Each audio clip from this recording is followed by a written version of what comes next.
Good morning, afternoon, evening, wherever you are, and welcome to Global Atheist News Roundup, dateline the 11th of November 2023. 11 o'clock on the 11th day of the 11th month. That's a very significant date. This week's headlines. The Islamic Republic of Iran became the chair of the United Nations Human Rights Council Social Forum. Tens of thousands join pro-Palestinian marches and sit-ins across the UK. A man arrived at the Palestinian protest in London carrying a Hamas are terrorists sign and was attacked. Anti-Israel protesters climbed the historic fountains at Trafalgar Square. Terrorism spikes globally after the start of the Israeli-Gaza war. The imprisoned Nobel Laureate was denied healthcare over her hijab refusal. Poland is abandoning the Catholic Church. Why? Anti-Israeli protesters attack the fence of the White House. A police warning worries tarot readers statewide. Unfortunately, Momus is not available today, so it's all down to me. Iran became chair of a United Nations Human Rights Forum, sparking an international protest campaign from human rights activists who say Tehran's record of oppression, torture, and executions make it ill-suited for this post. The regime was appointed in May by the President of the United Nations Human Rights Council, and the European Union Foreign Affairs Chief Joseph Borrell defined Iraq's appointment as a matter of regional rotation in consistency with established UN procedures. But UN Watch research shows in fact that the Asian group to which Iran belongs has held the position 4 times in the past 6 years, denying rotations to several other regional groups. Iran's appointment could be overturned by a special meeting of the Council, said Hillel Neuer, Executive Director of UN Watch, an independent, non-governmental human rights organization based in Geneva, which has drafted a resolution for countries to adopt. The group has launched a social media campaign, and a video of Neuer's recent appearance before the UN Human Rights Council, where he challenged Iran's appointment, is going viral, with more than 1 million views since its release. We are calling on Mr. Borrell to take action. It's time for all the democracies at the UN to stop legitimizing murderous regimes in violation of the world body's founding principles, and instead to begin holding the perpetrators to account, said Neuer. See this video.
Tens of thousands of protesters have joined rallies and sit-ins in dozens of towns and cities across the UK to call for an end to Israeli attacks in Gaza. The Metropolitan Police estimate there were 30,000 in central London alone. At Edinburgh and Glasgow railway stations and at London's Charing Cross, people sat on the ground stopping travellers from catching trains. In London, 29 people were arrested for offences including inciting racial hatred.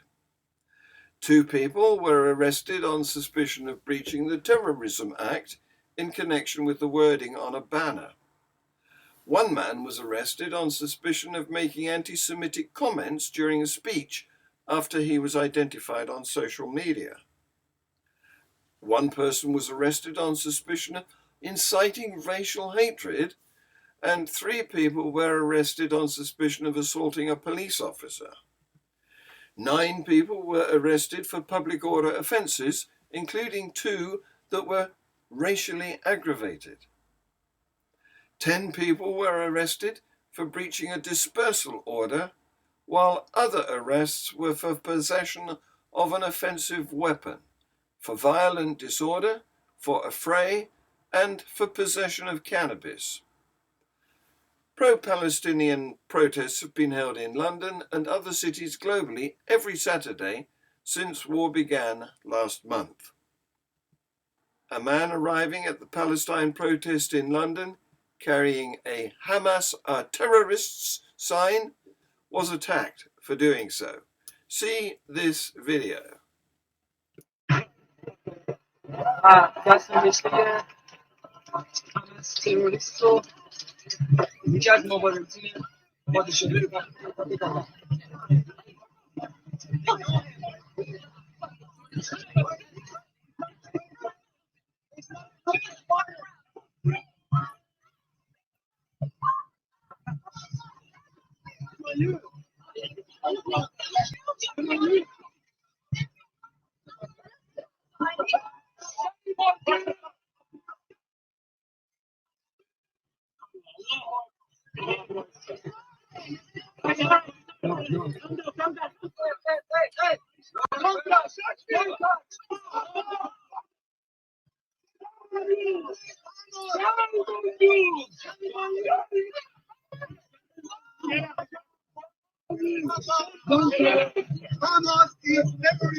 Anti-Israel protesters climbed the historic fountains at Trafalgar Square in London.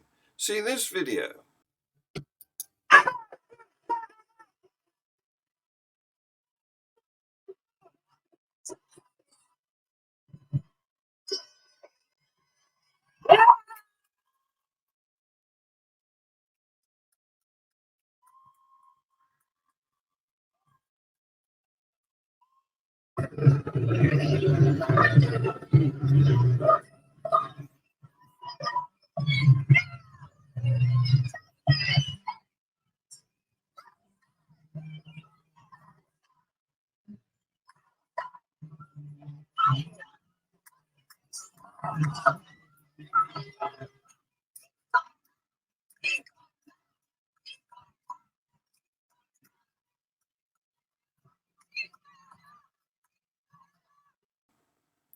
And in the wake of the recent Israel-Hamas conflict, a series of violent incidents have erupted globally.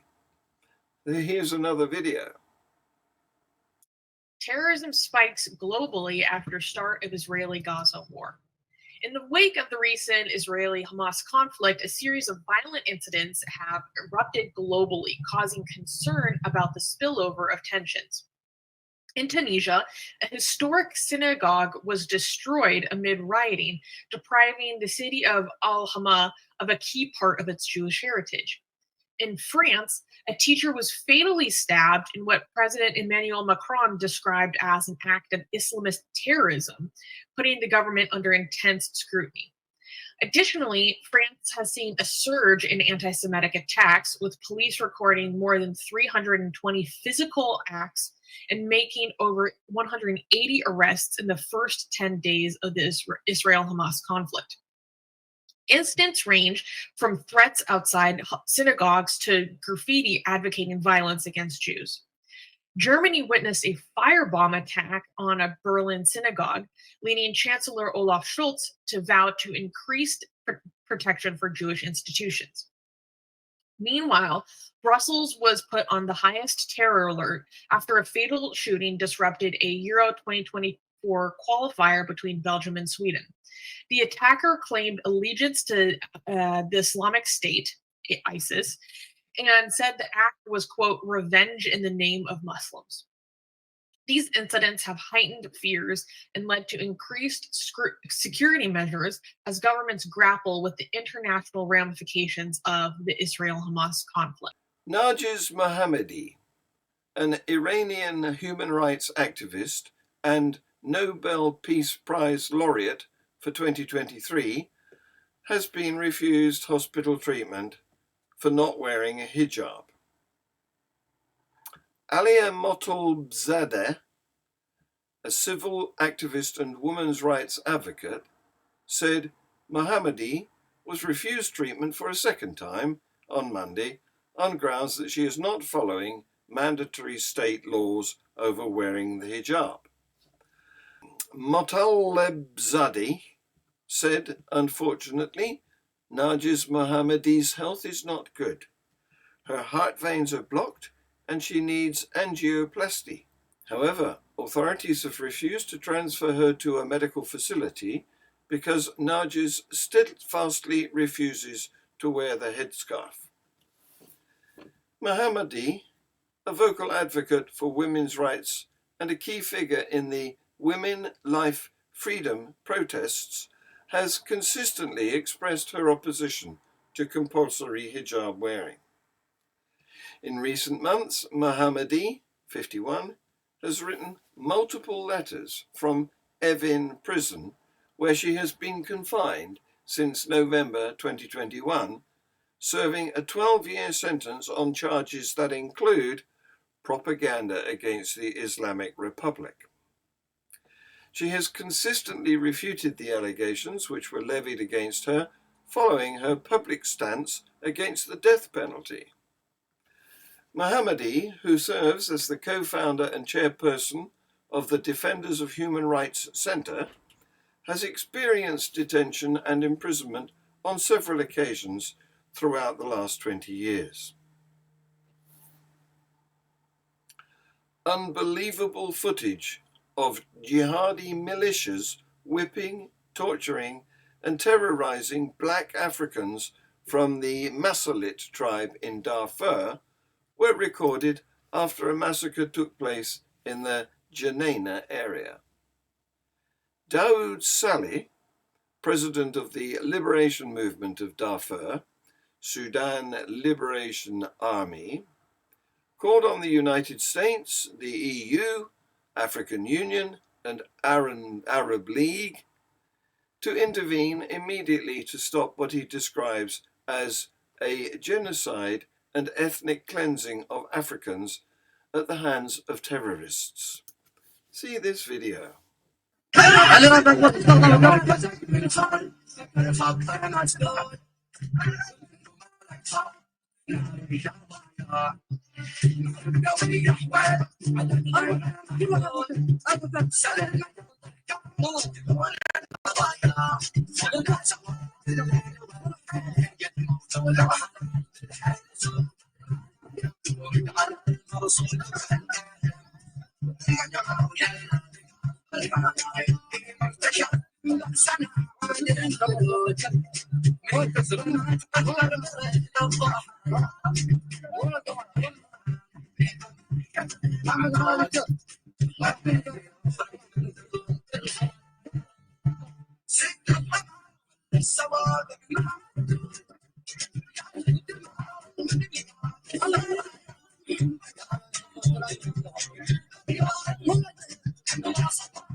Catholic Church in Poland is grappling with a significant decline in its following.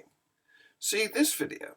The Catholic Church in Poland is grappling with a significant decline in its following, as recent census data reveals a drop from 88% to 71% in Catholic affiliation between 2011 and 2021. The percentage of nuns nearly tripled from 2.4% to 6.9% in the same period, and the number of people refusing to answer questions about religion altogether surged from just 7% to 20%. This decline is particularly evident among younger Poles, with only 16% of those under 40 considering religion very important, compared to 40% of older individuals. The number of Poles attending Sunday Mass has also plummeted from 47% at the turn of the millennium to 28% today. This waning influence is exacerbated by the Church's alignment with Poland's conservative law and justice party, particularly on divisive issues such as the near total abortion ban and anti-LGBT stances. As the Church faces a crisis of credibility and relevance, it confronts a younger generation increasingly disenchanted from its role in both spiritual and public spheres. Anti-Israel protesters attacked the fence of the White House in Washington, D.C. Some even climbed it and fought with the Secret Service. See another video.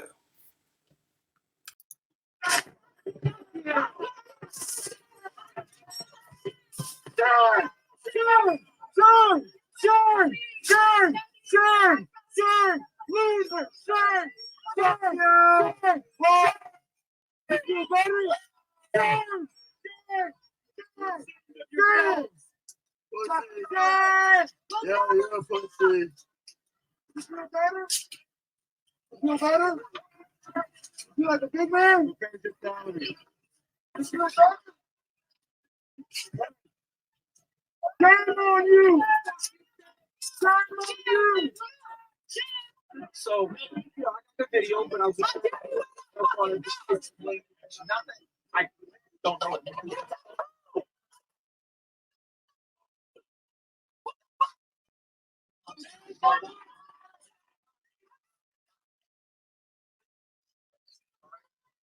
Yo, writing about them in history, that seems very silly to me. This is really important.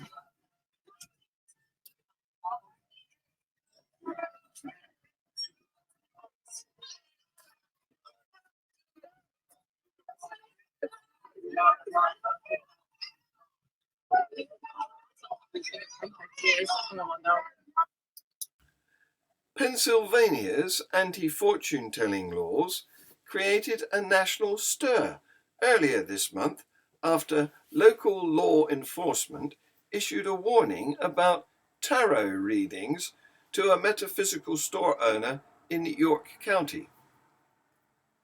Hanover Police Chief Chad E. Martin told Beck Lawrence, who runs Serpent's Key Shop and Sanctuary in Hanover and uses they-them pronouns, they could be fined or prosecuted for offering tarot readings to their customers. While the outdated law goes largely unenforced, the news concerns members of the alternative spiritual community across the state, and Beck Lawrence has also contacted a civil rights attorney to overturn the statute, according to their social media posts. Everybody's talking about it. It makes me wonder if I still want to work in this industry, said a Carlisle-based tarot reader who declined to be named. Practitioners say the fear is widespread that politically motivated agendas could lead to liberal witch hunts across the state, impacting hundreds of businesses. In the neighbouring city of York, an annual Holistic Expo boasts over 20 booths featuring intuitive reading of varying kinds. Hanover alone is home to 3 different metaphysical shops, and online readings have flourished globally as New Age beliefs have cycled back into fashion, largely fueled by social media. Our plans for an interesting guest for Free Thought Hour today have fallen through. Apparently, the proposed guest has caused a ruckus in the South African press and might be hoping it will cool down.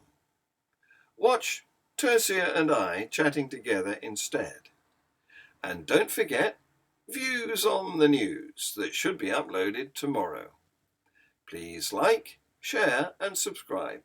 Thank you for watching.